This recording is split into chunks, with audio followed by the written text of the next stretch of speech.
developed independently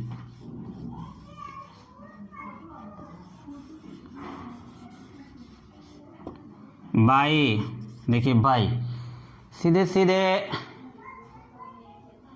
Schrodinger की बात होती है, लेकिन नहीं, दो लोगों ने जो है इसको जो है इंडिपेंडेंटली आ गए। इसका मतलब जाहिर सी बात है एक जैसे ठीक है जो मेंडल की रीडिस्कवरी हुई थी उसको तीन लोगों ने ठीक है ना रीडिस्कवरी किया था, लेकिन तीनों अलग अलग है ना, पता होगा आप लोगों को। ठीक है, तो इसी तरीके से दो लोगों ने यहाँ पे था है ना डेवलप्ड इंडिपेंडेंटली। कौन कौन? एक हाइजेनबर्ग भी हैं इसमें, ठीक है ना, हाइजेनबर्ग साहब है भाई, हाइजेनबर्ग एंड श्रोडिंगर, ये हैं एंड श्रोडिंगर। ठीक है, याद रखिएगा, वरना यहाँ पे देखिए ऑप्शन बना सकते हैं कि वेव मैकेनिकल मॉडल या quantum mechanical model developed by, एक ऑप्शन में सिर्फ हाइजेनबर्ग हो, एक ऑप्शन में सिर्फ श्रोडिंगर हो, और एक ऑप्शन में ऐसे कहें हाइजेनबर्ग एंड श्रोडिंगर, और कुछ ऑप्शन बनाए तो ये आपका आएगा। यहाँ से गलती नहीं करना, क्योंकि मैं देख रहा हूँ सभी बच्चे गलती कर रहे हैं। यहाँ पे सिर्फ श्रोडिंगर ही का नाम लेते हैं, लेकिन इन दोनों ने एक साथ में तो नहीं, इंडिपेंडेंटली जो है ये मॉडल दिया था, वेव मैकेनिकल मॉडल। ठीक है, ये बात एक तो हो जाएगी। लेकिन fundamental equation of quantum mechanics, fundamental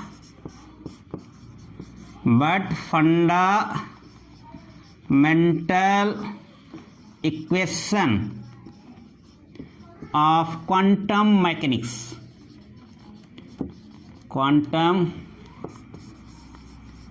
mechanics ये दिया था है ना, ठीक है, वाज ठीक है ना डेवलप बाय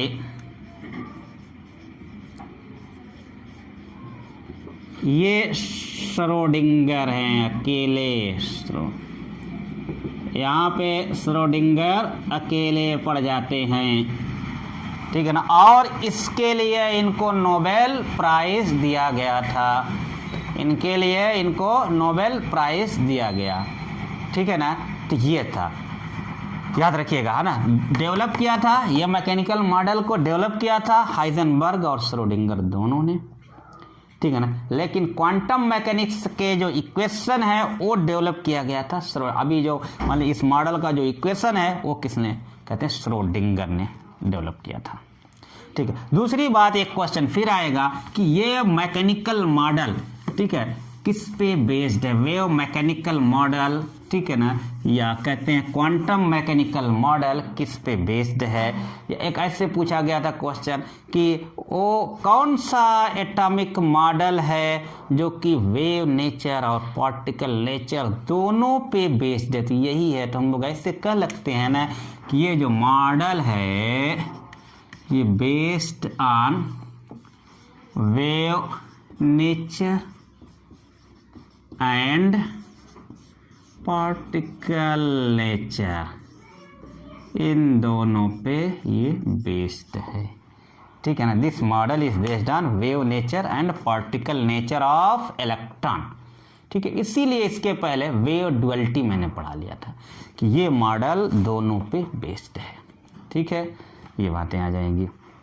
उसके बाद देखिए, जब ऑर्बिट, सब ऑर्बिट और ऑर्बिटल पढ़ते हैं तो वहाँ पे ऑर्बिटल को डिफाइन करते हैं। ऑर्बिटल को डिफाइन करते हैं कि न्यूक्लियस के अराउंड वो 3 डायमेंशनल स्पेस जहाँ पे इलेक्ट्रॉन के मिलने की, इलेक्ट्रॉन के पाए जाने की प्रोबेबिलिटी या कहते हैं पॉसिबिलिटी सबसे मैक्सिमम होती है, उसको ऑर्बिटल कहते हैं। माने ऑर्बिटल क्या, एक तरीके से इलेक्ट्रॉन का घर है, इलेक्ट्रॉन का कमरा है, घर ना कहिए बल्कि इलेक्ट्रॉन का कमरा कहिए।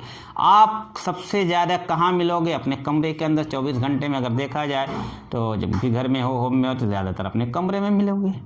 तो ये इलेक्ट्रॉन, तो अब देखिए इलेक्ट्रॉन जो है कहाँ मिलते हैं, ऑर्बिटल में मिलते हैं। तो ऑर्बिटल, ऐसे जब क्वांटम नंबर पढ़ते हैं तो वहां पे ऑर्बिटल पढ़ेंगे कि ऑर्बिटल को डिटरमाइंड बाय कौन सी क्वांटम नंबर ऑर्बिटल को डिटरमाइन करती है, पढ़ेंगे, कहते हैं मैग्नेटिक क्वांटम। कल हम लोग क्वांटम नंबर पढ़ेंगे, ठीक, कल क्वांटम नंबर पढ़ेंगे, फिर इलेक्ट्रॉनिक कॉन्फ़िगरेशन पढ़ेंगे, चैप्टर खत्म हो जाएंगे हमारे। तो देखिए, तो कहते हैं ना कि probability of finding of an electron, सुनिएगा, probability of finding of an electron, probability of finding of an electron of a given energy, given energy. देखिए, इलेक्ट्रॉन के पाए जाने की प्रोबेबिलिटी, ठीक है ना, इलेक्ट्रॉन के पाए जाने की, एक डिफिनिट एनर्जी, एक गिवन एनर्जी के इलेक्ट्रॉन के पाए जाने की प्रोबेबिलिटी, माने वो इलेक्ट्रॉन कहाँ पाए जाएंगे, ऑर्बिटल में, तो डेट इज कह सकते हैं ऑर्बिटल, है ना। प्रोबेबिलिटी, देखिए प्रोबेबिलिटी इंपॉर्टेंट पॉइंट है, प्रोबेबिलिटी ऑफ फाइंडिंग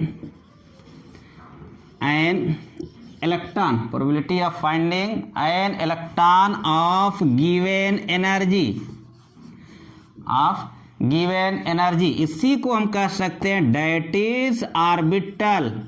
भाई इलेक्ट्रॉन कहाँ मिलेंगे, ऑर्बिटल में मिलेंगे, तो कहते हैं that is orbital is determined by wave mechanical model, is determined by wave mechanical model, very very important.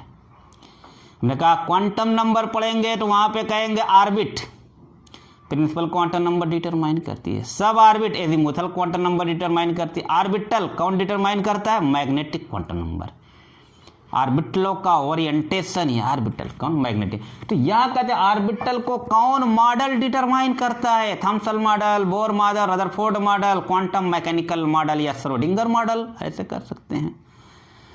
तो ऑर्बिटल को कौन डिटरमाइन कर रहा है, श्रोडिंगर मॉडल, ठीक है ना। ये मॉडल, इस जो मॉडल के कुछ खास है ना, बड़े इंपॉर्टेंट जो पॉइंट है उस पर हम लोग डिस्कस कर रहे हैं, ठीक है ना। क्वांटम मैकेनिकल मॉडल या वेव मॉडल डिटरमाइन करता है ऑर्बिटल को, ऑर्बिट होती है, सब ऑर्बिट होती है, ऑर्बिटल होता है, तो ऑर्बिटल को कौन डिटरमाइन कर रहा है, ये डिटरमाइन। अब इक्वेशन जरा सा देखते हैं, या क्वांटम मैकेनिकल मॉडल का इक्वेशन याद रखना पड़ेगा, ठीक है, इंपॉर्टेंट होता है। इक्वेशन क्या है, बड़ी आसान से इक्वेशन है, आप डी स्क्वायर ये साई, ठीक है, या डी स्क्वायर बाहर कर सकते हैं। पहले अब देखिए डी एक्स स्क्वायर प्लस इसी तरह से डी स्क्वायर फिर psi, D Y square plus देखिए डी फिर साई, और अब डी जेड स्क्वायर कहिए, तो कुछ नहीं है ना, डी डी डी मतलब ये सेम है, फिर D X square D Y square D Z square, बड़ी आसान सी बातें हैं। उसके बाद आता है 8 पाई स्क्वायर एम अपान ये प्लांक कांस्टेंट एच, ठीक है ना। अब यहाँ पे देखिए E माने total energy minus potential energy equal to 0 माने 0, इक्वल टू 0, इसमें दिख रहा है, ठीक है। ये है वेव मैकेनिकल मॉडल का इक्वेशन। साई क्या है अभी हम लोग पढ़ते हैं, ठीक है ना। E तो क्या है, टोटल एनर्जी, लिखने की जरूरत नहीं दिख रही है, E है टोटल एनर्जी, ठीक है, और ये क्या है, P पोटेंशियल एनर्जी। उसके बाद आया साई, है ना, इस साई के बारे में, और साई से ज्यादा साई स्क्वायर के बारे में पूछा जा चुका है। साई क्या, वेव फंक्शन,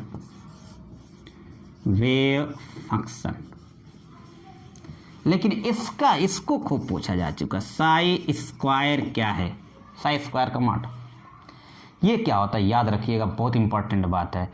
प्रोबेबिलिटी डेंसिटी माने इलेक्ट्रॉन के पाए जाने की जो प्रोबेबिलिटी है ना, प्रोबेबिलिटी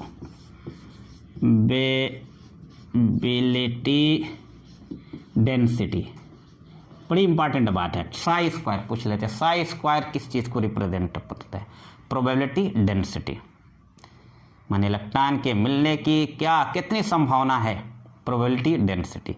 और दूसरी बात, ये जो साई स्क्वायर है ना, ये हमेशा पॉजिटिव होगा, ऑलवेज पॉजिटिव, ये बात याद रखिएगा, ऑलवेज पॉजिटिव होगा, ठीक है ना। ये साई स्क्वायर हमेशा पॉजिटिव होंगे। तो ये देखिए कुल इतना वेव मैकेनिकल मॉडल का यही पूरा कह सकते हैं कि उसका रस है, उसका निचोड़ है, यही से क्वेश्चन इतने बन जाते हैं। ठीक है, उसके बाद ठीक है ऑर्बिट आती हैं, सब ऑर्बिट आती, ऑर्बिटल आता है। ठीक है, उसके बाद वही ऑर्बिटल के शेप वगैरह आएंगे। देखिए जहाँ तक इनकी बात है ऑर्बिट, सब ऑर्बिट और पढ़ लेते हैं, अभी थोड़ी सी है ना डिस्कस करते हैं यहाँ पे, लेकिन इसका बहुत ज़बरदस्त एक्सप्लेनेशन और बहुत ज़बरदस्त जो है एक्सप्लेनेशन की गई है, बड़ी बढ़िया से उसको पढ़ाया गया पूरा डिटेल से, है ना। वो चीज़ें जो कि आपको दिमाग में जाके चिपक जाएंगी। ठीक है, हमेशा कोई कन्फ्यूज़न ही नहीं रह जाएगा ऑर्बिट, ऑर्बिटल, सब ऑर्बिट के बारे में। उसके लिए केमिस्ट्री कॉन्सेप्ट पे जाइएगा, एक बार देखिएगा, दो चीज़ें वहाँ पे हैं, ऑर्बिट, सब ऑर्बिट, ऑर्बिटल है। उसके बाद एक दूसरी वीडियो है रेडियल नोड, है ना, स्फेरिकल नोड के बारे में, तो बहुत इंपॉर्टेंट हैं। तो हम देखिए मैं यहाँ पे थोड़ा सा है ना समझा दे रहा हूँ अलग से, लेकिन वहाँ से डिटेल से आधा घंटा की मात्र वीडियो है ना। एक दिन बस 1 घंटे के लिए बैठिए और उसको देख लीजिएगा, तो यहाँ भी थोड़ा जल्दी हो जाएगा हम लोगों का और आप लोगों का भी काम हो जाएगा, हम लोग जल्दी से आगे बढ़ जाएंगे, क्योंकि वो ऑलरेडी सारी एकदम बहुत डिटेल से मौजूद हैं। ठीक है, ठीक है, हाँ मैं जल्दी से पढ़ा दे रहा हूँ इसको, ठीक है ना, इसलिए वहाँ पे आप देख लीजिएगा। देखिए ऑर्बिट और ऑर्बिटल, सब ऑर्बिटल, देखिए क्या है ना कि बोर ने कहा था इलेक्ट्रॉन रिवॉल्व करते हैं न्यूक्लियस के चारों ओर, एक किसमें, सर्कुलर पाथ में, और ये ऑर्बिट। तो बोर ने कहा था इलेक्ट्रॉन रिवॉल्व करते, ये न्यूक्लियस है, न्यूक्लियस के अराउंड ये सर्कुलर पाथ, इस सर्कुलर पाथ को ही क्या बोलते हैं, ऑर्बिट कहते हैं, या दूसरा नाम इसका शेल कहते हैं। बस इतनी सी बात बता दे रहे हैं यहाँ पे। ठीक है, उसके बाद और बोर के बाद क्या आता है, सोमरफेल्ड मॉडल आता है ना। सोमरफेल्ड मॉडल, चूँकि एनसीईआरटी में इसका नाम नहीं लिया गया है इसलिए कोई बात नहीं। सोमरफेल्ड मॉडल, इन्होंने ये कहा था कि जो ऑर्बिट हैं वो डिवाइड होती हैं, ये जो ऑर्बिट है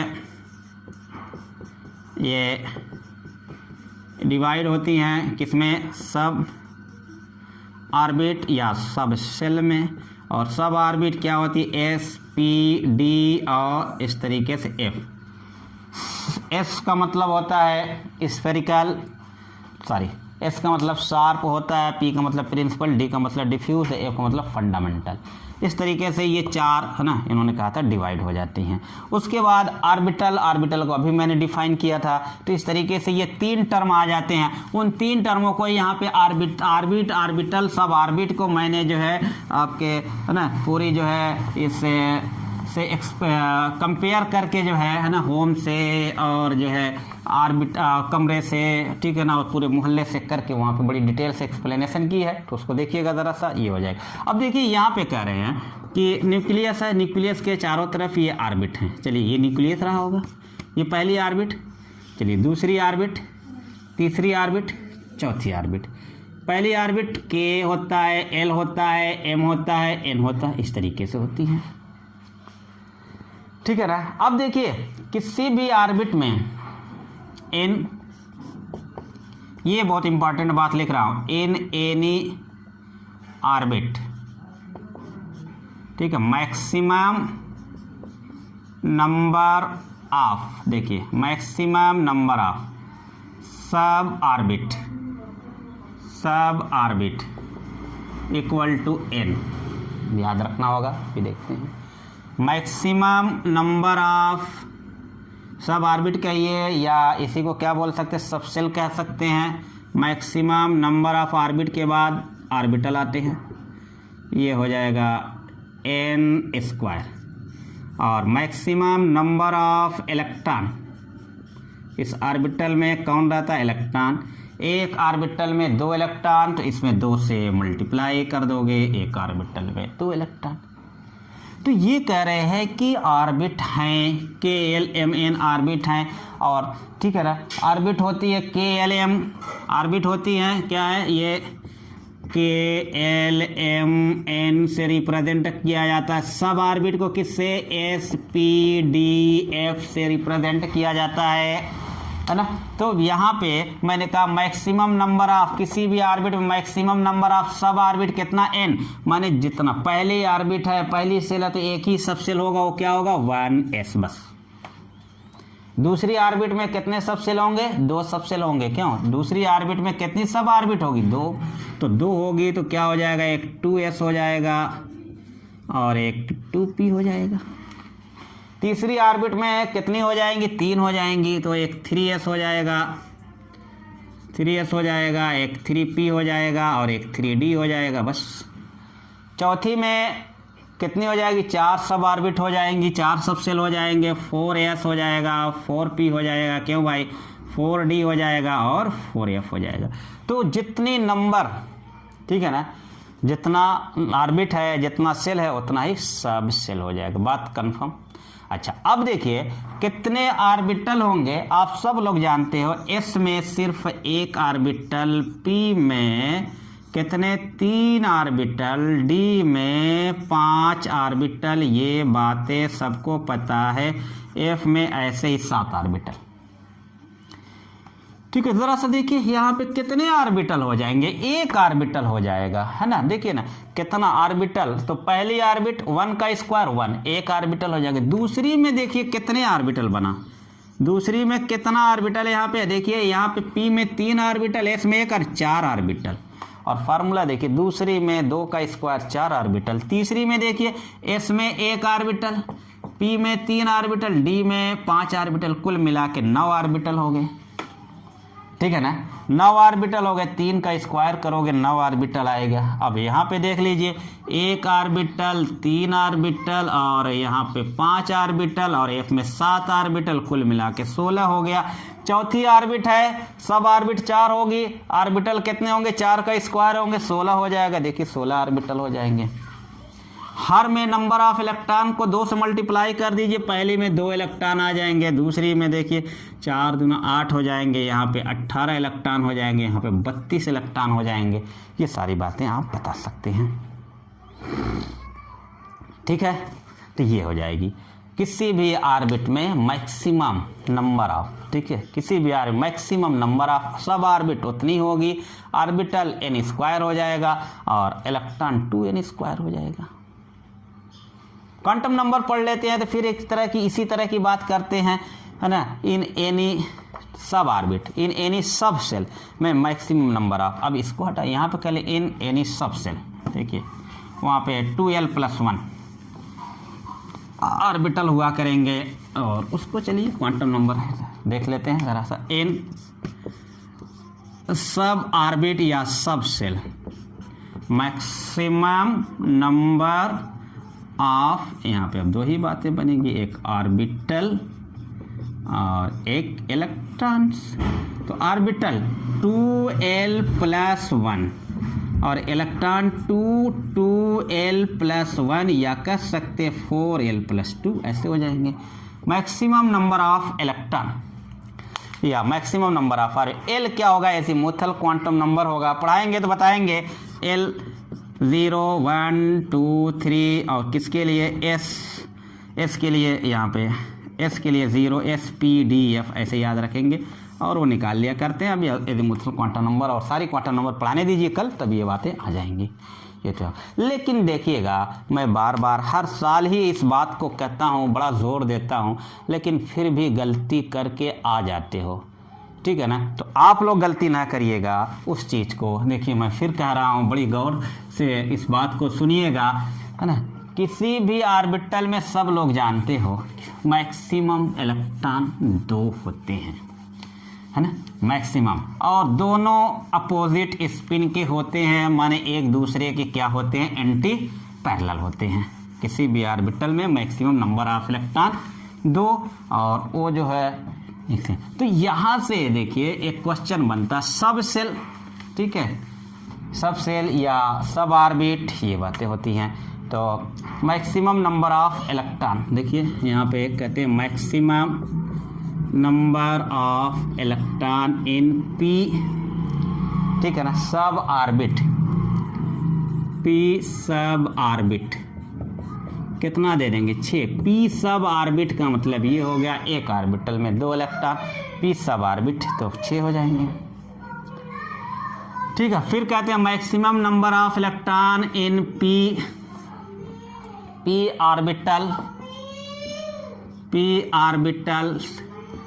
orbitals, maximum number of electron in P orbital. ठीक है, ये बातें हो जाती हैं। तो यहाँ पे गलती हो रही है। ठीक है, पिछली बार भी एक क्वेश्चन आया था, गलतियाँ हुई थी।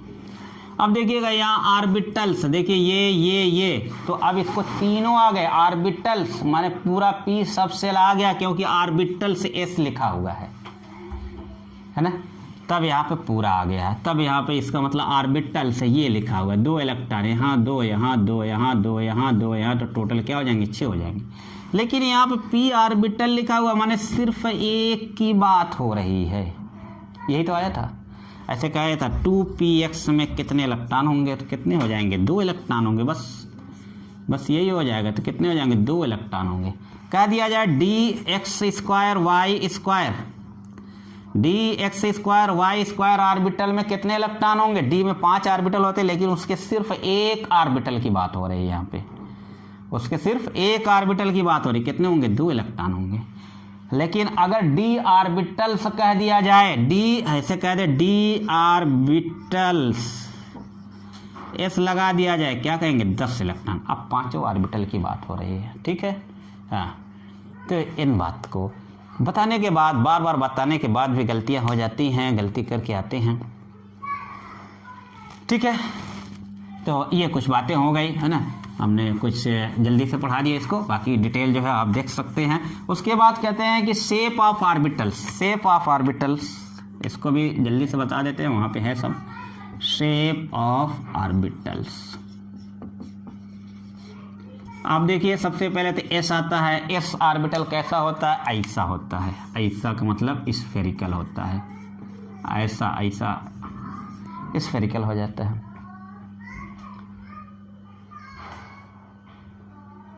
पता नहीं क्या लिखा था किसी ने, एस ऑर्बिटल ऐसा होता है।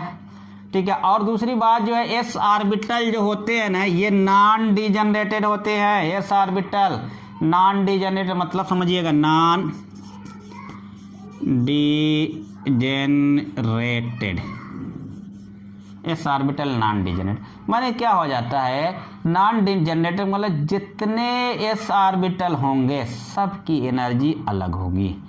ठीक है ना, डेट इज दे कहते हैं 3 फोल्ड डिजेनरेटेड हो जाएंगे, माने 3 ऑर्बिटल की एनर्जी क्या हो जाएगी, सेम हो जाएगी। ये बात हम लोगों को इलेक्ट्रॉनिक कॉन्फ़िगरेशन लिखने में काम आएगी। उसके बाद एक कहते हैं इलेक्ट्रिक फील्ड और मैग्नेटिक फील्ड के अंदर ये डिजेनरेसी क्या हो जाती, खत्म हो जाएगी, माने सारे पी ऑर्बिटल की एनर्जी क्या हो जाएगी, अलग अलग होगी। इसी तरीके से डी ऑर्बिटल की जब बात करते हैं तो ये डी ऑर्बिटल 5 हिस्सों में देखिए बटा होता है, 5 फोल्ड डिजेनरेटेड होता है। और डी ऑर्बिटल का शेप की बात करें, डी ऑर्बिटल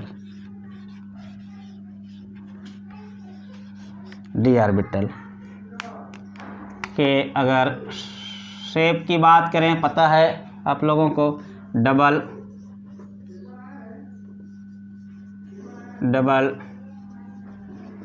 डम्बल होता है। और एक्सेप्ट, ये एक बात याद रख लीजिएगा, ये इम्पोर्टेंट होता है, एक्सेप्ट DZ², माने DZ² डबल डम्बल नहीं होगा। डबल डम्बल का मतलब ऐसे,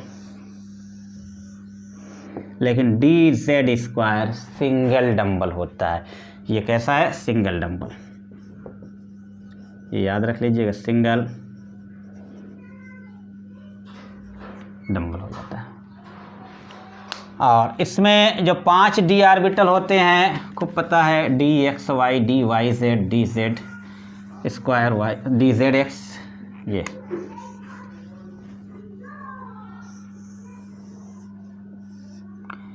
1 2 3 5 DXY DYZ कहते हैं 5 फोल्ड डिजेनरेटेड, माने इन सब की एनर्जी क्या होगी, सेम होगी।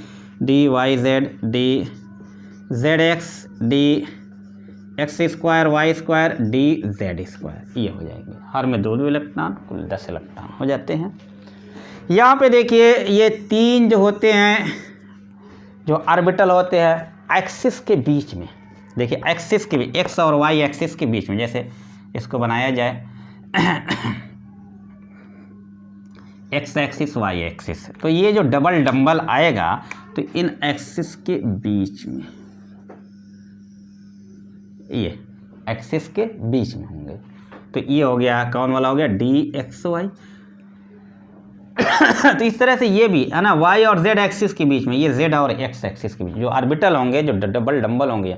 और देखिए अभी मैंने बताया था इलेक्ट्रॉन के मिलने की पॉसिबिलिटी सबसे ज़्यादा कहाँ पे होती है, ऑर्बिटल में। क्योंकि ऑर्बिटल को मैं कह रहा हूँ कि रूम है, इलेक्ट्रॉन का रूम, इलेक्ट्रॉन का कमरा कौन सा है, ऑर्बिटल है। ठीक है, इलेक्ट्रॉन का घर कौन है, सब ऑर्बिट, एसपीडीएफ सब सेल है। इलेक्ट्रॉन का मोहल्ला कौन सा है, ऑर्बिट है ना। ये सारी बातें मैंने कंपैरिजन करके जो वीडियो मौजूद हैं उसमें बताई हैं भारत। तो यहाँ पे तो इलेक्ट्रॉन के मिलने की पॉसिबिलिटी कहाँ पे है, इस ऑर्बिटल में। तो यानी कह सकते हैं कि इन डी एक्स वाई ऑर्बिटल, ठीक है ना, कि electron density is maximum between X and Y axis, X और वाई एक्सिस के बीच में। ठीक है, डी एक्स वाई। इसी तरह से डी वाई जेड में इलेक्ट्रॉन के मिलने की या है ना maximum possibility, electron density maximum कहाँ होगी, between Y and Z orbital. यहाँ पे कहाँ पे होगी, जेड और एक्स ऑर्बिटल के बीच में होगी, है ना। लेकिन D X square Y square, इनका मतलब ये होता है, देखिए D X square Y square का मतलब ये हो जाता है कि अब ये ऑर्बिटल कहाँ पे हैं, इस एक्सिस पर हैं, है ना। एक्स स्क्वायर वाई स्क्वायर माने ये ऑर्बिटल एक्स और वाई एक्सिस पे हैं, एक्स और वाई। तो यहाँ पे इलेक्ट्रॉन के मिलने की, ठीक है ना, पॉसिबिलिटी या इलेक्ट्रॉन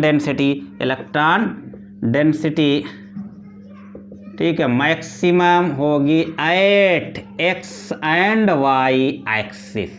अब यहाँ पे एक्सिस पे होगी। ठीक है, ये बातें समझ, बहुत इंपॉर्टेंट बातें, ये सब में बहुत इंपॉर्टेंट है। ये डी ऑर्बिटल जो है यहाँ से बहुत बार क्वेश्चन आते रहते हैं। उसके बाद रहा सवाल डी जेड का। तो डी जेड हमने कहा कि ये डबल डंबल नहीं है, बल्कि क्या है, सिंगल डंबल है। तो एक क्वेश्चन ये भी बनते हैं, डी का कौन सा ऑर्बिटल सिंगल डंबल है। तो all D orbital are double dumbbell, ऐसे ऑप्शन बना के क्वेश्चन आ चुका है, नहीं। ठीक है, तो ये आपका ऐसा होता है, ये एक कॉलर होता है,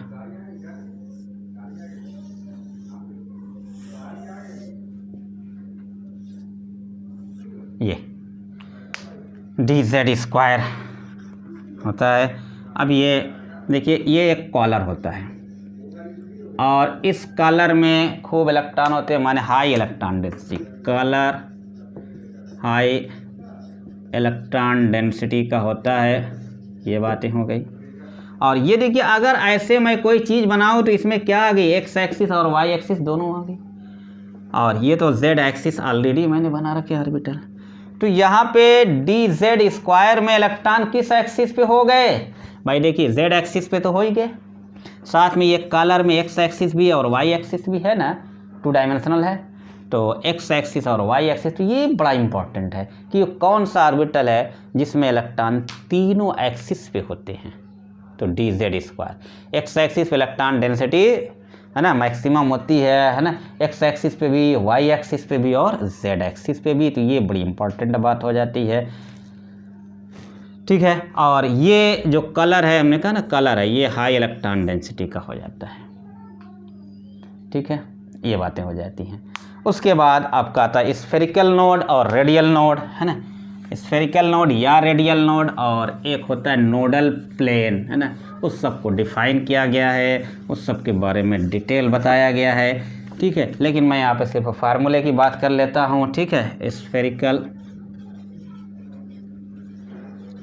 नोड, ठीक है, या रेडियल नोड। रेडियल नोड, ये होता है n principal quantum number, l azimuthal quantum number -1। और नोडल